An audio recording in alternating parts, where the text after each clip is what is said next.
ப்ளவுஸோட அடுத்த ஸ்டெப் பார்த்திங்கன்னா பட்டி தைக்கிறது தான். பட்டி வந்து பார்த்திங்கன்னா எப்படி தைக்கிறதுன்னு ஏற்கனவே நிறைய வீடியோ போட்டிருக்கோம். ஆனால் பார்த்திங்கன்னா இதில் வந்து இந்த பட்டியில் லைனிங் ப்ளவுஸில் பார்த்திங்கன்னா 2 கிளாத் லைனிங் பீஸும் 1 கிளாத் வந்து இந்த ப்ளவுஸோட பீஸும் இருக்கும்.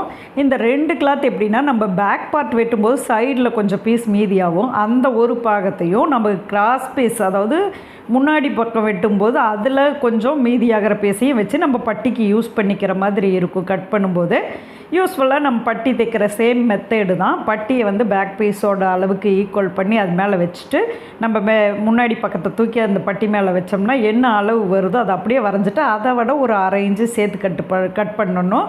நம்ம அதே அளவுக்கு மறந்து கட் பண்ணிட்டா அந்த பட்டியோட அளவு குறைஞ்சிரும். அதை விட 1/2 இன்ச்சு சேர்த்து கட் பண்ணால் தான் நம்ம அந்த அளவில் தையல் போட முடியும்.